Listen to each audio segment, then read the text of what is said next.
I'm out here at the Carolina Beach Inlet, which is the perfect beach to give a good test to the Vanpowers Manidae. And I can tell you, after driving the 2.5 miles to get to this spot, that this thing is a beast.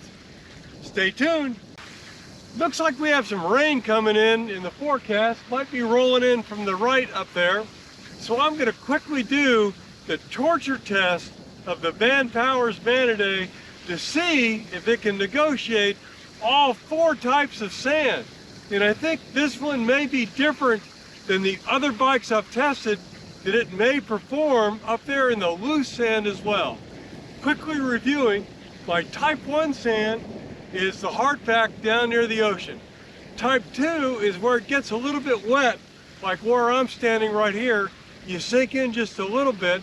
Type 3 is where it becomes mushy, and we'll see the wheels sink in maybe an inch or 2. And then the type 4 is the loose dry sand that is always a problem for any e-bike. Now what's going to make this a spectacular performer is its 750 watt drivetrain and the KMC rust resistant chain. With 85 Newton meters of torque, I'm expecting that this is just going to rip through that type 3 sand and hopefully give me some stability in the loose pack up here at the top. Given that it's an IPX5 rated bike, you don't really have to worry too much about getting it damp. Now only an idiot is going to drive it through the ocean and all that salt water, and no matter where you drive it, you need to hose it off and then dry it when you get home. So let's get going. I've got some of the different types of sand up here. I'll hop on the bike, we'll run around, and then I'm going to go to where it's a little more challenging.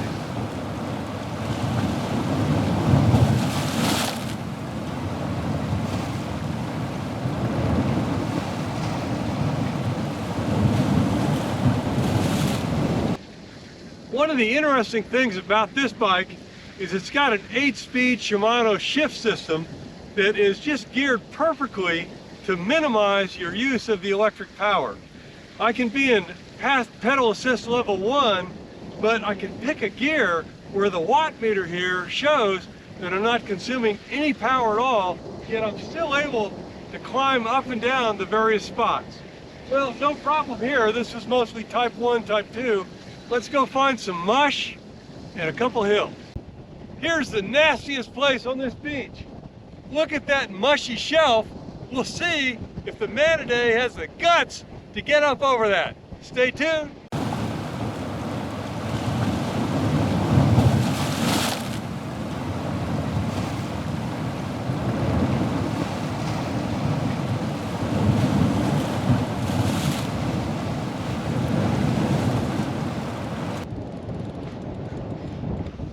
Enough said about that one. Let's go find some mush. Here we go. This is my type 3 mushy sand, and then it goes up into some dry pack up here. So let's see if we can handle that with this beast of a bike.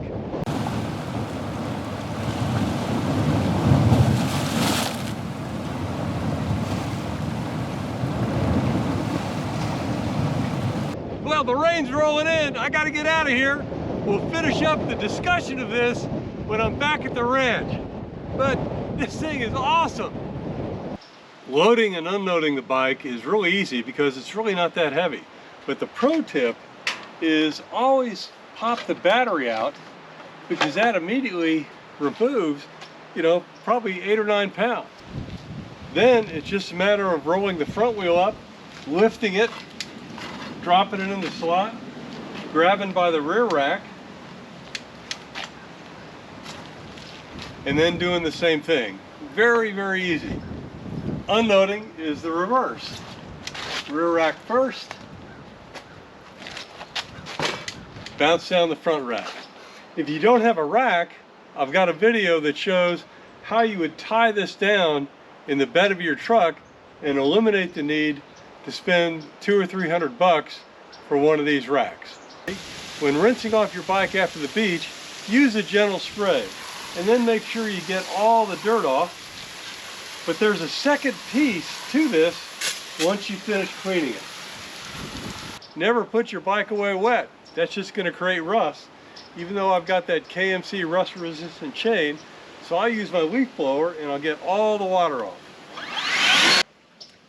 I don't think the perfect bike has ever been made, but this comes pretty close. It's beautiful, well constructed, name brand components, massive power in that 750 watt, 85 Newton meter power pack back here in the back wheel.